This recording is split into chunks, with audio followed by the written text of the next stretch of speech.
The crack of gunfire echoed across the Pinewood Valley shooting range as Eleanor Morgan stood motionless, her weathered hands steady on a rifle that looked more like a family heirloom than competition equipment.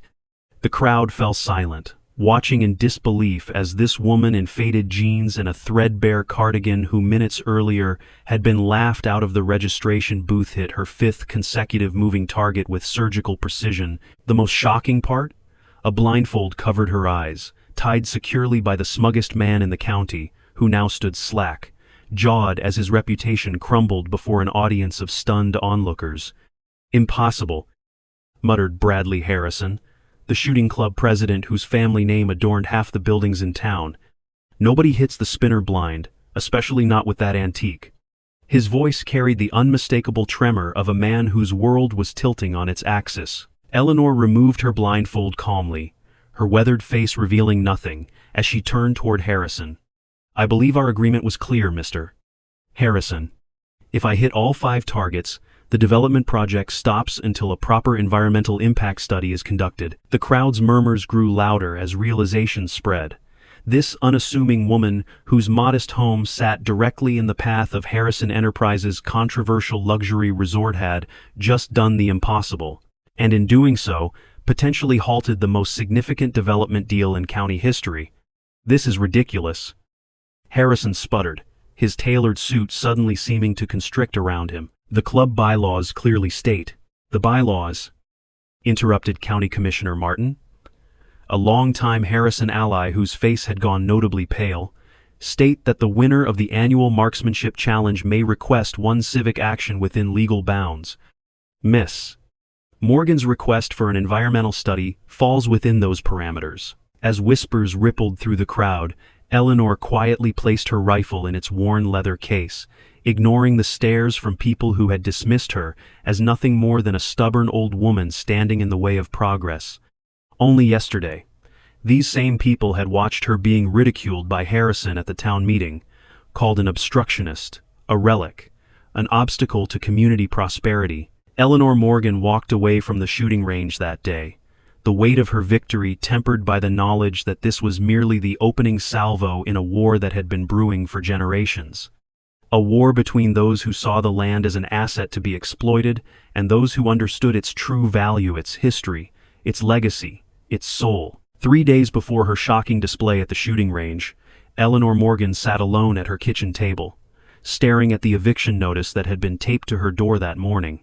The late afternoon sunlight streamed through windows that had witnessed 3 generations of her family's triumphs and sorrows, illuminating the paper that threatened to end it all.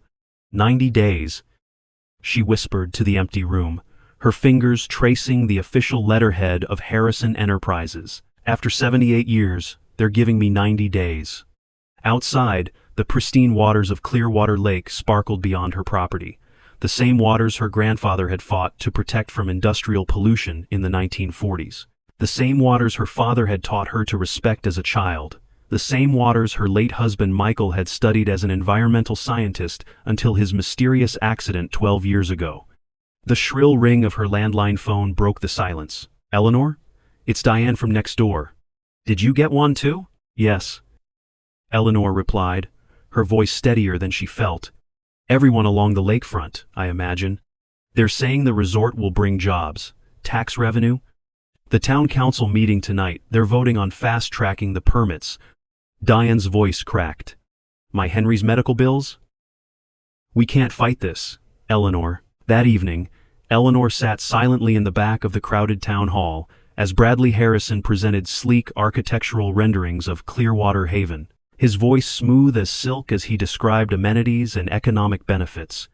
At 62, Harrison still maintained the charismatic presence that had helped build his father's modest construction company into a regional development powerhouse. "Environmental concerns have been thoroughly addressed," he assured the audience, not bothering to detail exactly how.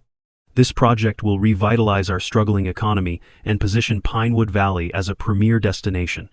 When the floor opened for community comments, Eleanor rose slowly. A murmur rippled through the crowd. Many knew she rarely spoke at public gatherings. "The lakefront properties Harrison Enterprises is seeking to acquire aren't just real estate," she began, her quiet voice somehow carrying through the room. "They're homes with histories. That land has been protected by a conservation easement since 1963. Harrison's practiced smile didn't reach his eyes. "Miss Morgan, always the sentimentalist.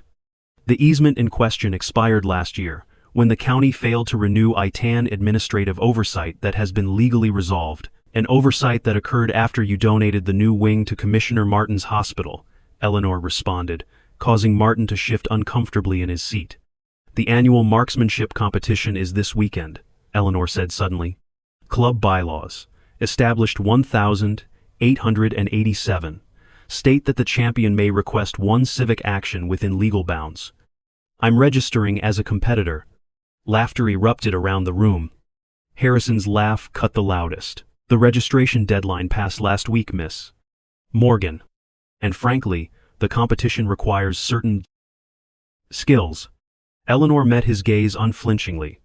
Bylaw 16(4) allows for late registration in exceptional circumstances. My property being threatened qualifies as exceptional, unless you're afraid to face an old woman with an outdated rifle. Dawn broke over Clearwater Lake in ribbons of amber and gold, the mist hovering above the water like spirits reluctant to depart. Eleanor stood on her dock, her breath visible in the crisp morning air as she stared across the expanse of water that had defined her existence for as long as she could remember. "You shouldn't have challenged him publicly," came a voice behind her. "Harrison doesn't play fair." Eleanor turned to find Sheriff Davis approaching, his uniform crisp despite the early hour, his expression a mixture of concern and resignation. "Do you remember the summer of '78, Wade?" she asked, ignoring his warning. "When your father brought you to learn shooting at the old range behind our property?" The sheriff's weathered face softened momentarily. "I remember Michael setting up those impossible spinner targets. And I remember you hitting them with your eyes closed to give us boys a fighting chance." Eleanor nodded, her gaze returning to the lake. "Harrison's father tried to buy this land back then too. My husband found evidence of mercury dumping at their previous development site. 2 weeks later, Michael died in that boating accident." Davis shifted uncomfortably. "That was ruled accidental, Eleanor. The investigation was thorough. The investigation was conducted by a department that had just received 3 new patrol cars, courtesy of Harrison Construction," Eleanor replied without heat. "Wade, you know what will happen if they put that marina in? The underwater springs will be disrupted. The lake's entire ecosystem collapsed." "I'm the sheriff, not an environmentalist," Davis responded, though his discomfort was evident. "Look, I came to warn you. Harrison's not just planning a resort. The real money is in the private water rights. Once they control the lake, they control everything." Eleanor's eyes narrowed. "That's illegal under state water protection laws. Not if they can prove the water quality is already compromised. Their environmental assessment team arrives next week." He hesitated. "Be careful, Eleanor. People who stand between Harrison and money tend to have accidents." After Davis departed, Eleanor walked to her study and unlocked the heavy oak cabinet that had remained sealed for 12 years. Inside, wrapped in oiled cloth, lay a custom Winchester Model 70 rifle, her husband's final gift before his death. Beside it sat a weathered, leather-bound journal filled with Michael's meticulous handwriting, detailing water samples, wildlife counts, and damning evidence of Harrison Enterprises' environmental violations, evidence that had died with him. Eleanor lifted the rifle, feeling its familiar weight. Once, she had been known as Ghost Eye Morgan, the woman who had represented the United States in 2 Olympics, bringing home gold each time. The woman who could hit targets by sound alone when light conditions failed. The woman who had stepped away from competition after her husband's death, vowing never to fire another shot. The Pinewood Valley Shooting Club stood as a monument to old money and older prejudices, its stone facade and heavy oak doors suggesting membership restrictions that had only reluctantly relaxed in recent decades. As Eleanor approached the registration desk, flanked by Diane and Frank Miller from the bait shop, the young man behind the counter barely glanced up from his computer. "Members only for practice sessions. Public hours are weekends only," he recited, his tone making clear which group he assumed Eleanor belonged to. "I'm here to register for the Marksmanship Challenge," Eleanor stated, sliding her completed form across the polished surface. This prompted the clerk to actually look at her, his expression shifting from boredom to amusement. "Ma'am, the Pinewood Classic is a professional-grade competition. Perhaps you meant to sign up for the seniors' recreational shoot next month?" "She meant what she said," Frank interjected, his normally jovial face hardened with resolve. "Eleanor Morgan, registering under Bylaw 16. 4. For exceptional circumstances." A commotion at the entrance drew their attention as Bradley Harrison entered, surrounded by his usual entourage of associates and sycophants. Beside him walked a lean, hard-faced man, carrying a custom case that Eleanor immediately recognized as containing a competition-grade rifle. "Miss Morgan, what a surprise," Harrison said, his voice carrying the practiced warmth that had convinced countless planning boards to approve questionable projects. "Come to observe the professionals before Saturday's competition?" "I've come to register," Eleanor replied evenly. "Actually," came a new voice, "under Bylaw 16. 4. She has every right to register." The group turned to see Thomas Whitfield, the elderly club historian, approaching with a thick ledger in hand. The bylaw specifically states that registration may remain open for competitors facing exceptional circumstances directly affecting property or livelihood. 20 minutes later, a small crowd had gathered at the outdoor range as Eleanor unpacked her rifle from its worn case. Whispers circulated as she assembled the weapon with practiced ease, her movements deliberate and precise. "Is that a pre-64 Model 70? Reed asked, professional curiosity momentarily overriding his dismissive attitude. Eleanor nodded, not looking up as she completed her preparation. "Custom barrel by Macmillan? My husband's design. Standard qualification, 3 out of 5 hits in the black," announced the range officer, his tone suggesting he expected this to be a brief and embarrassing interlude in the day's events. Eleanor approached the firing line, settling into position with a fluidity that caught Reed's attention. As she raised the rifle, however, something strange happened. She blinked rapidly, her focus seeming to waver. Harrison, noticing her hesitation, smiled coldly. "Performance anxiety, Miss Morgan, perfectly understandable. Not everyone is cut out for competition." Eleanor closed her eyes completely, drawing a deep breath. When she opened them, her gaze had changed focus not on the target but slightly above it, as if using peripheral vision to compensate. 5 shots rang out in quick succession, each finding not just the black center of the target but forming a tight group that could be covered by a quarter. Silence fell over the observers. The range officer cleared his throat awkwardly. 5 out of 5. Qualification exceeded. The night before the competition, Eleanor sat on her porch overlooking the lake, the journal open on her lap, illuminated by a single lamp. Michael's meticulous notes detailed not just environmental data but the systematic corruption that had allowed Harrison Enterprises to operate unchecked for decades, campaign contributions, coinciding with zoning exemptions, strategic gifts to regulatory officials, followed by overlooked violations. A soft footfall on the path caught her attention. Eleanor closed the journal calmly, her hand moving to the small drawer in the side table, where she kept her father's old service revolver. "I'm not armed," came Carson Reed's voice from the darkness. "Just wanted a conversation." He emerged into the circle of lamplight, hands visible at his sides in a deliberate show of non-threat. "Phones can be monitored. Harrison has people everywhere." "Including you," she observed. Reed nodded, his expression frank. "He's paying me $50,000 to win tomorrow. Plus bonuses if certain lakefront properties sell within 30 days. And yet you're here," Eleanor noted, her tone neutral. Reed studied her face, his professional assessment taking in details most would miss: the disciplined posture, the controlled breathing, the eyes that focused just slightly off-center when looking at him. "Ghost Eye Morgan," he said finally. "I had posters of you on my wall as a kid. You're the reason I started competitive shooting." Eleanor's expression revealed nothing. "That was another lifetime. Your techniques are still taught in elite military programs," Reed continued. "The breath control, the ambient awareness method for low-light conditions." He hesitated. "They say you could hit targets blindfolded, using just sound positioning." "People exaggerate," Eleanor replied, though something flickered behind her eyes. Reed leaned against the porch railing. "You disappeared after your husband died. No competitions, no exhibitions, nothing. Then, suddenly you're risking everything to stop a resort development." His gaze intensified. What aren't you telling the town, Miss Morgan? Eleanor considered him silently, weighing calculation against what appeared to be genuine curiosity. Finally, she opened the journal to a marked page and handed it to him. Reed read in silence, his professional composure cracking as he absorbed the implications. Christ, they're not building a resort, they're creating a front for water rights exploitation. Eleanor nodded. The real money isn't in vacation homes. It's in controlling the water supply for 3 counties.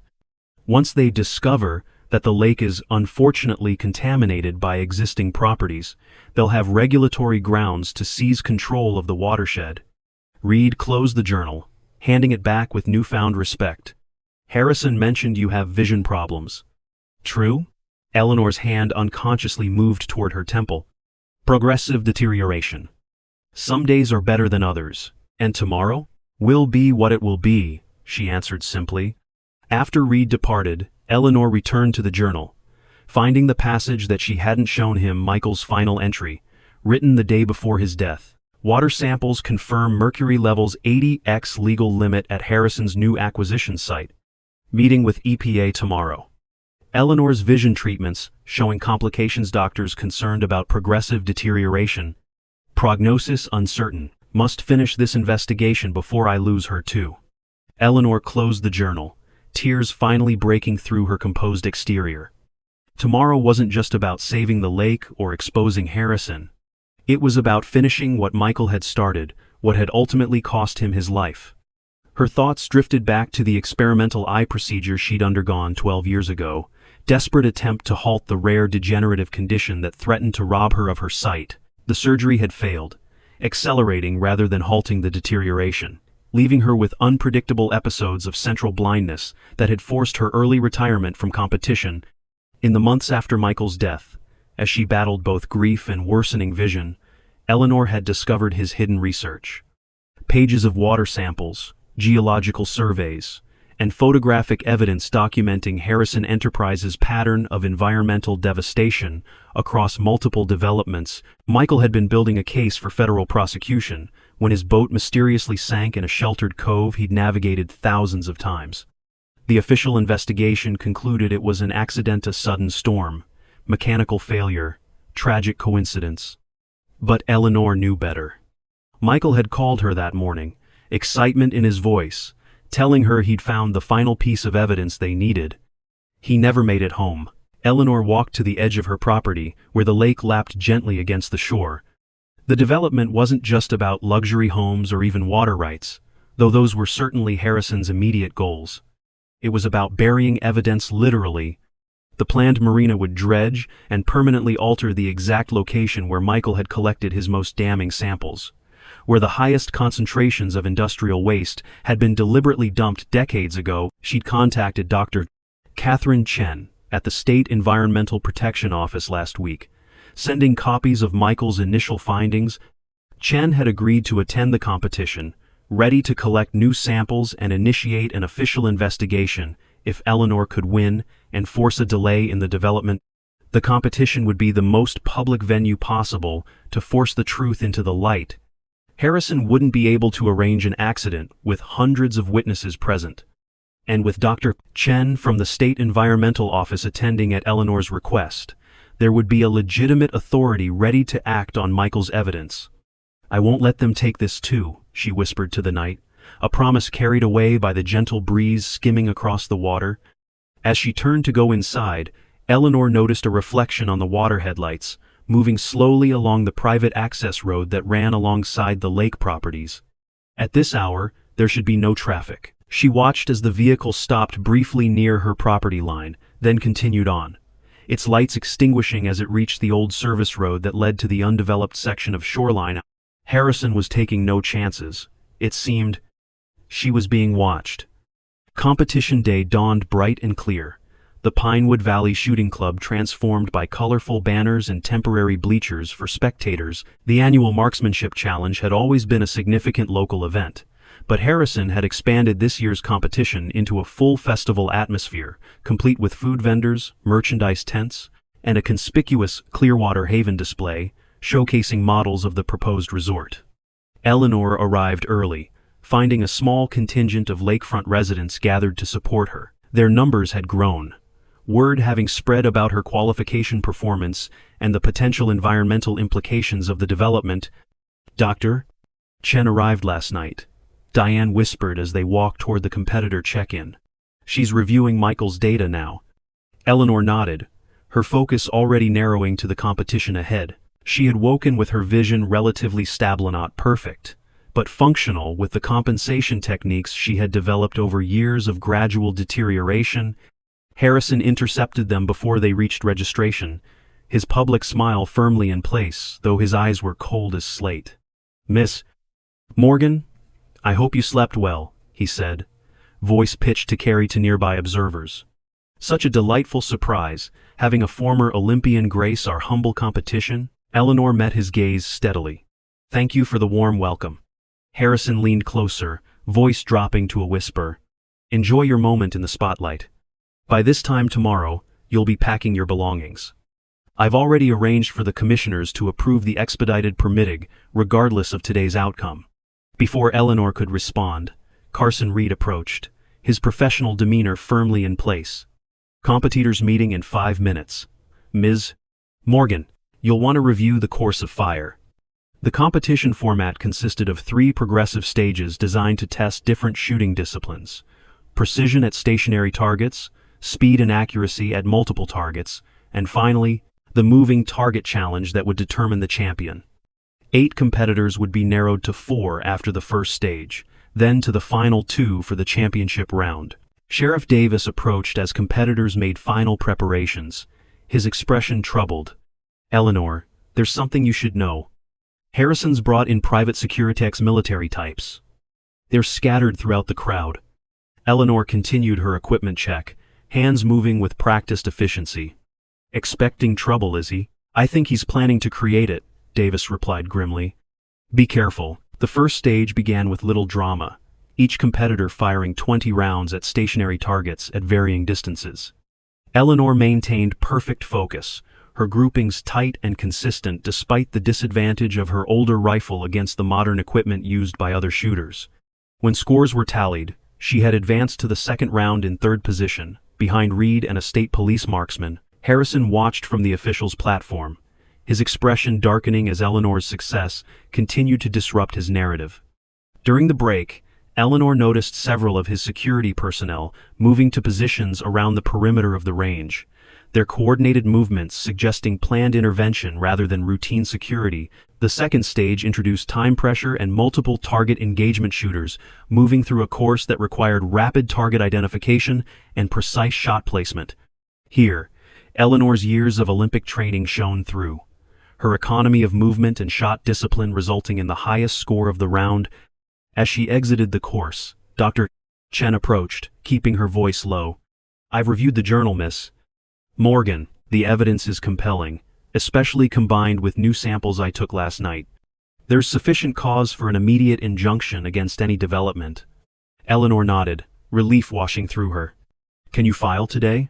"Already submitted electronically," Chen confirmed. "But Harrison's connections could delay proceedings unless there's public pressure." The announcement of finalists interrupted them. Eleanor Morgan and Carson Reed would face off in the championship round. The moving target challenge, traditionally the most difficult and prestigious test of marksmanship. Harrison immediately huddled with his security team, their urgent conversation punctuated by gestures toward the lake and the equipment area. Whatever contingency plan they had prepared was clearly being activated. Reed approached Eleanor as they prepared for the final stage, his professional respect evident. "He's planning something." 3 of his men just moved toward the target control booth. Eleanor checked her ammunition deliberately. "Can you create a distraction? I need 2 minutes at the announcement podium." Reed nodded almost imperceptibly, then moved toward the judges' table with a loud complaint about lighting conditions that quickly drew a crowd of officials and spectators.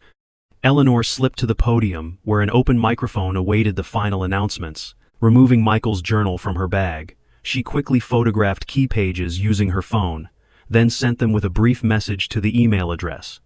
Dr.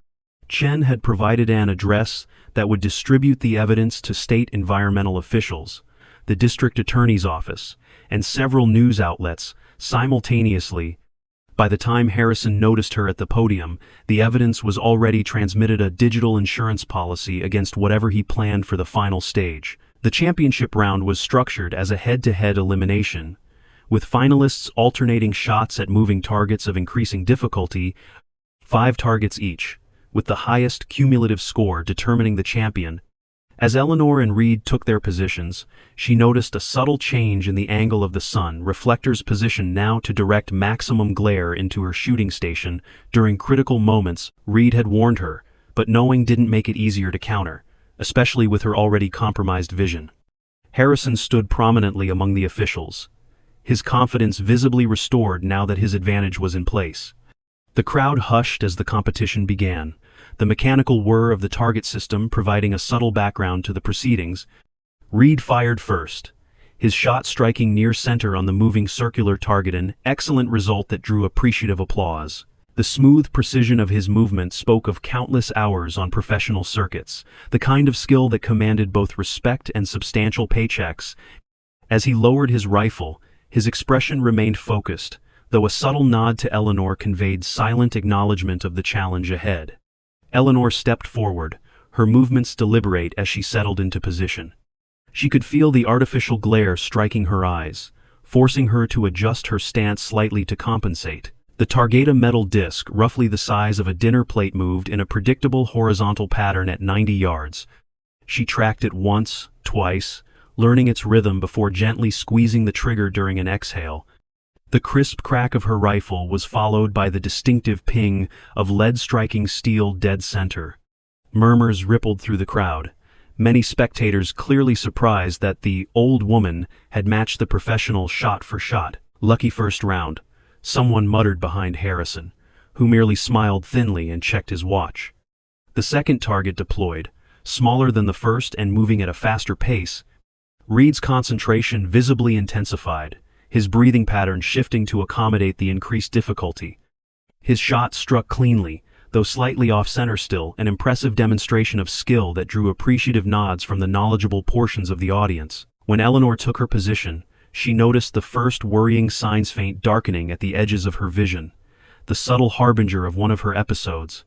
She drew a measured breath, forcing herself to remain calm. This was not unexpected. The stress and intensity often triggered her condition. She had prepared for this possibility. She adjusted her stance slightly, compensating for both the encroaching blindness and the deliberate glare. The target seemed to float against a darkening background as she tracked its movement. When she fired, her shot landed with precision that matched Reed's, prompting a ripple of surprised applause. Remarkable consistency from both competitors, announced the official commentator, his professional neutrality not quite hiding his amazement at Eleanor's performance. Harrison's smile had faded slightly, his right hand tapping an impatient rhythm against his thigh as he conferred with one of his security personnel. The man nodded and slipped away toward the equipment area. The third target presented a significant increase in difficulty, smaller, faster, and moving in an irregular pattern that required shooters to anticipate rather than simply track. Reed's face showed the first signs of pressure, a slight tension around his eyes as he settled into position. His shot, when it came, was still exceptional by any standard measure, striking the outer edge of the center zone. 9.3, announced the scorer, drawing appreciative murmurs. As Eleanor prepared for her third shot, the degradation of her vision accelerated alarmingly.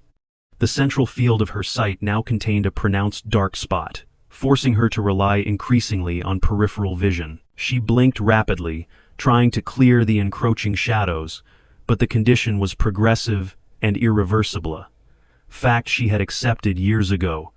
Reed, watching from his position, recognized what was happening. He had researched Eleanor Morgan thoroughly after learning her identity, discovering the rare ocular condition that had ended her competitive career. What he witnessed now was not just a skilled shooter adjusting technique, but a master adapting to overcome a devastating disability. Eleanor shifted her stance in a way that appeared odd to most observers, stilting her head slightly and focusing just off-center from the target. She was using a technique developed during her final Olympic training, when the first symptoms had begun to appear. By relying on peripheral vision rather than direct sight, she could compensate for the central blindness that increasingly plagued her. Her breathing slowed, becoming deep and rhythmic as she tracked the erratic target. The crowd fell silent, sensing the extraordinary focus required for what she was attempting. When she fired, the bullet struck a fraction closer to center than Reed's Hata-9.5 that seemed to defy physiological limitations. Gasps and scattered applause broke out, but were quickly silenced by Harrison's sharp gesture. His face had darkened considerably, and he nodded curtly to someone near the control booth. Seconds later, the electronic target system experienced a sudden malfunction. Technical difficulties, announced a visibly uncomfortable official. The system has defaulted to exhibition mode. Will proceed, but with adjusted scoring parameters. Reed immediately recognized what had happened. The targets were now moving nearly twice as fast as regulation speed, a pace that would challenge even the most elite shooters under perfect conditions. His eyes met Eleanor's across the range, communicating silent understanding. This was sabotage, pure and simple. As Reed prepared for his fourth shot, Eleanor noticed something else. Sudden additional reflection from an unauthorized mirror positioned on a lighting stand, angled to flash directly into Reed's eyes at the critical moment of firing. Harrison was taking no chances, willing to compromise both competitors rather than risk Eleanor's victory. Reed squinted against the unexpected glare, his rhythm momentarily disrupted. To his credit, he recovered quickly, adjusting his position and timing his shot between the worst of the light flashes. His bullet struck the accelerated target in impressive feat under the circumstances, though noticeably further from center than his previous attempts. 8.7, announced the scorer, the slight decrease reflecting the nearly impossible conditions rather than any diminishment of Reed's skill. When Eleanor took her position for the fourth shot, her vision had deteriorated to the point where the target was barely visible, a vague blur moving against an increasingly darkened field.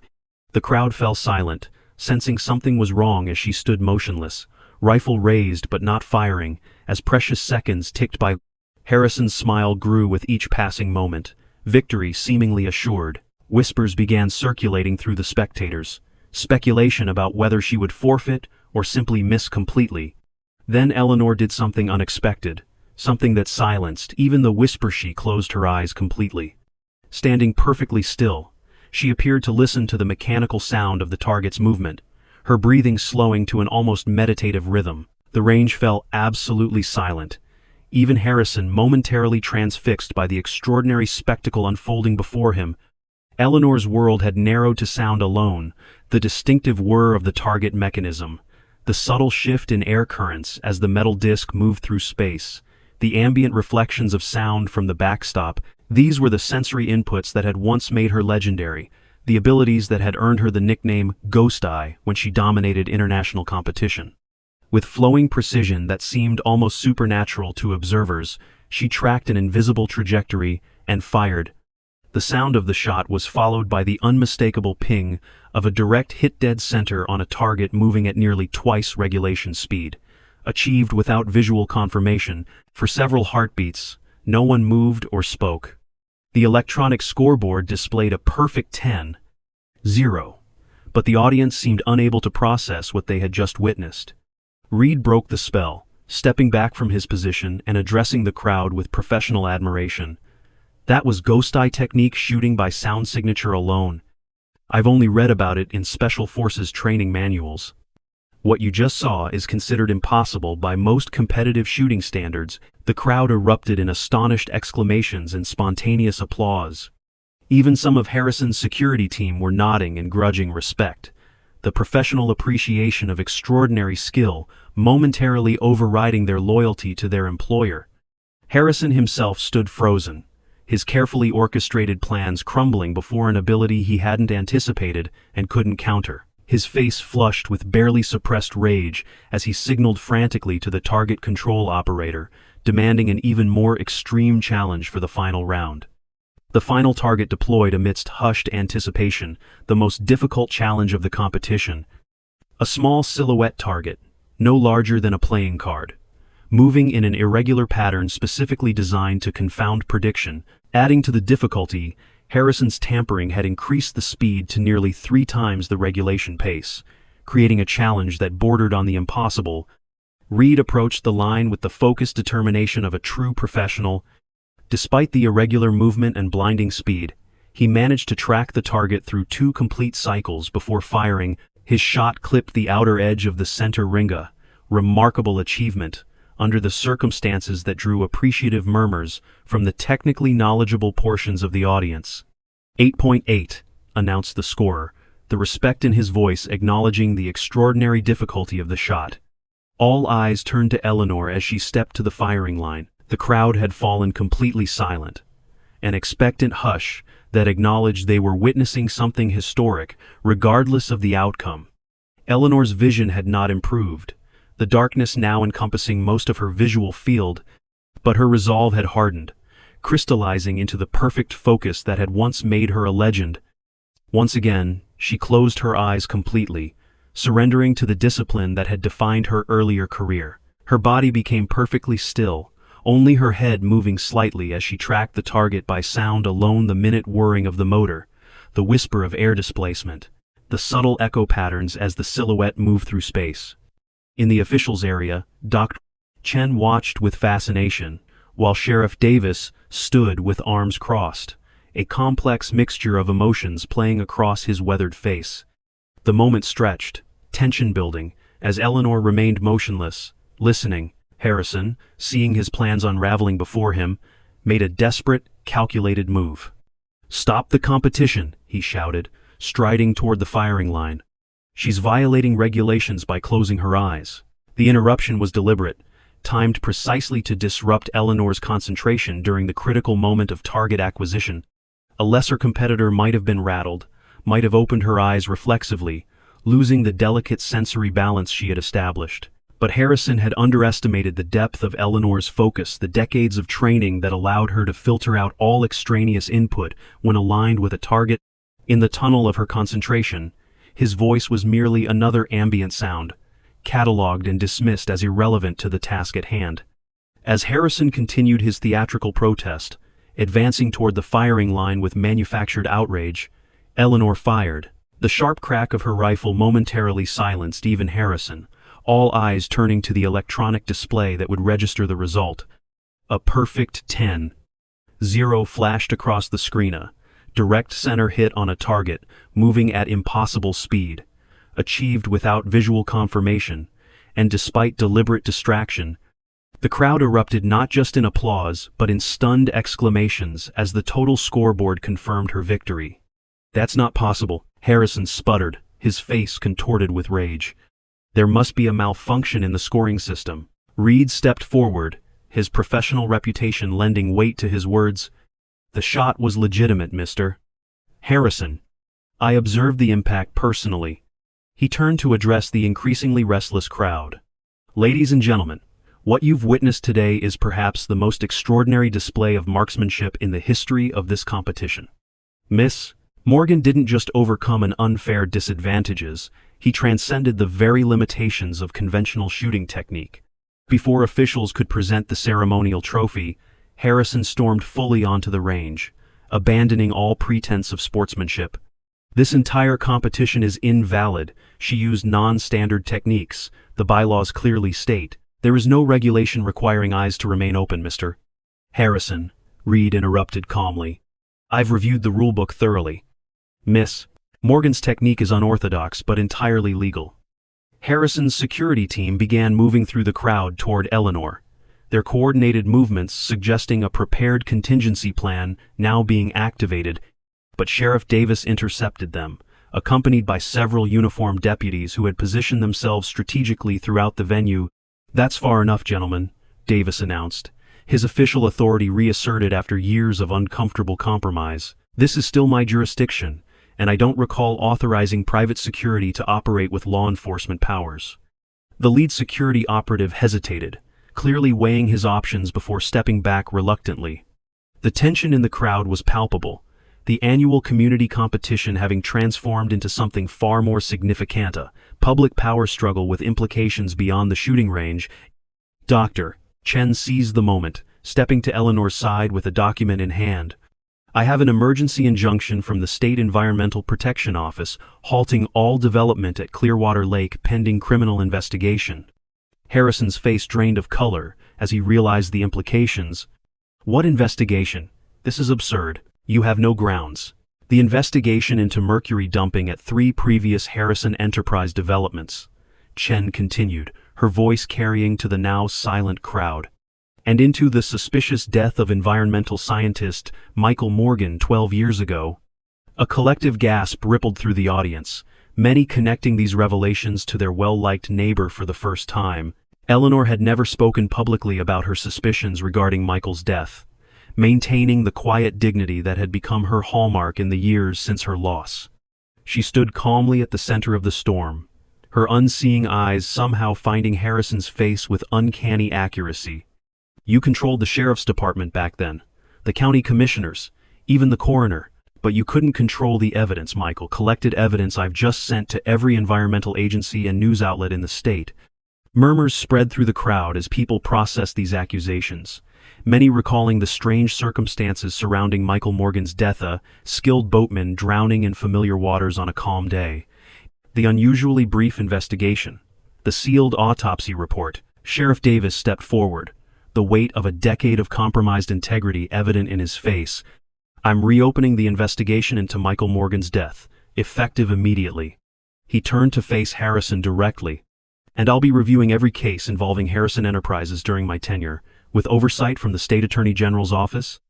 Harrison's carefully constructed facade crumbled completely, calculation replacing rage, as he recognized the extent of his exposure. You have nothing but conspiracy theories and a dead man's notes, he snarled, though his eyes darted toward the exits as he spoke. My lawyers will. Your lawyers will have their hands full explaining this, interrupted Dr. Chen, holding up a small vial containing sediment samples. I collected these last night from the exact coordinates in Dr. Morgan's journal.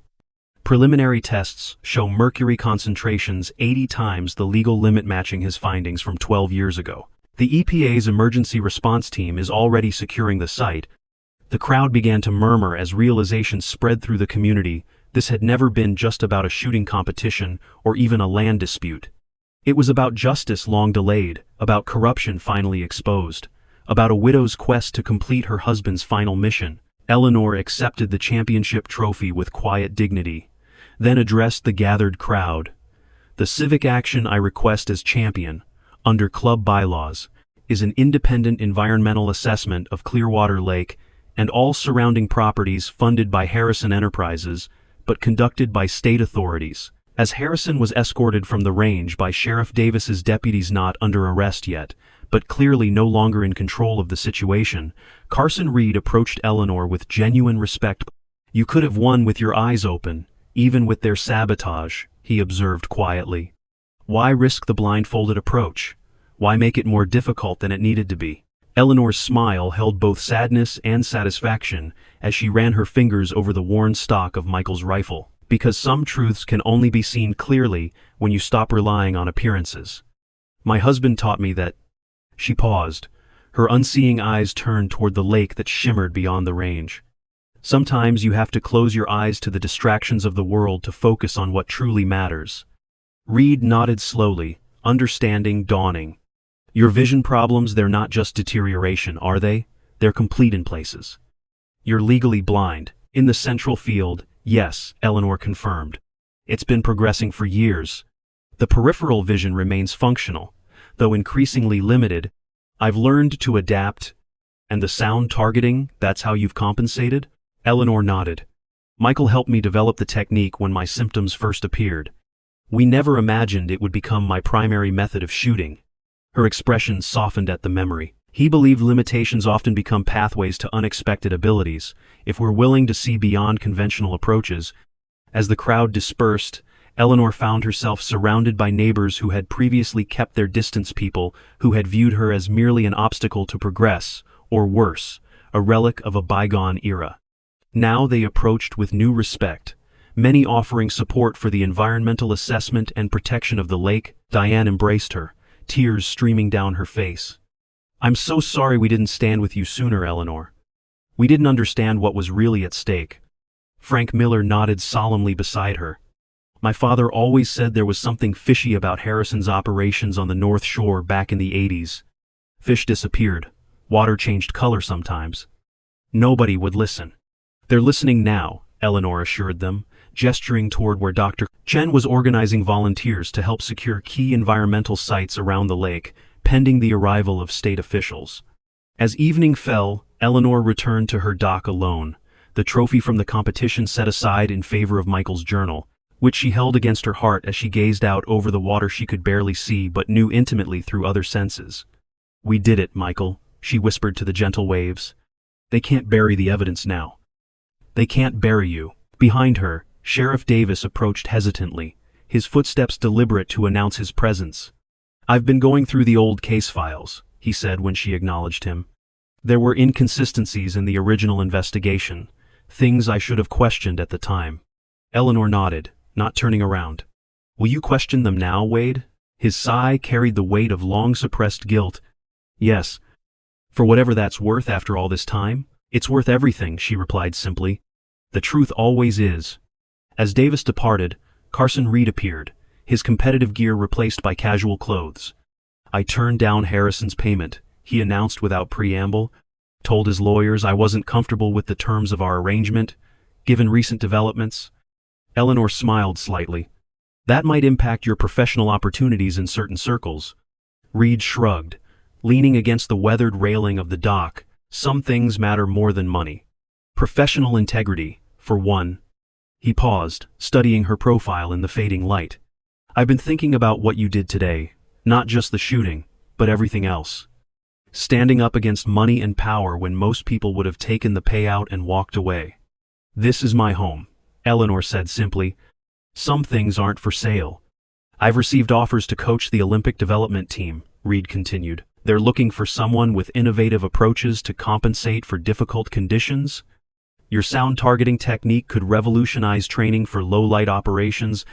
He hesitated, then added, "They'd value input from the original developer, even in a consulting capacity." Eleanor turned toward him, surprise evident in her expression. "You're offering me a position?" "I'm suggesting a collaboration," Reed clarified.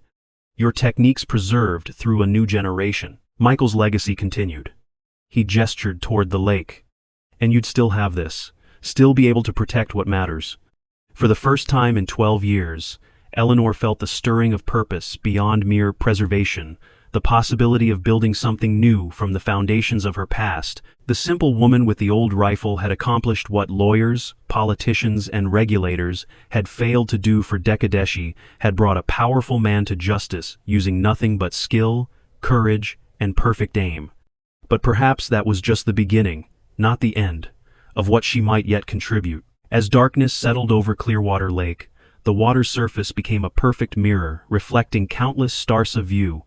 Eleanor sensed more than saw, the patterns imprinted in her memory from countless evenings on this dock. In that peaceful moment, she felt Michael's presence more strongly than she had in years, not as a ghost to be avenged, but as a partner in ongoing purpose. And in the gentle ripples of the lake, as the evening breeze kissed the surface with gold and silver patterns, those who looked closely might have glimpsed the reflection of a simple truth, that sometimes, justice requires us to see what others connote or will not see, even if we must learn to aim in darkness.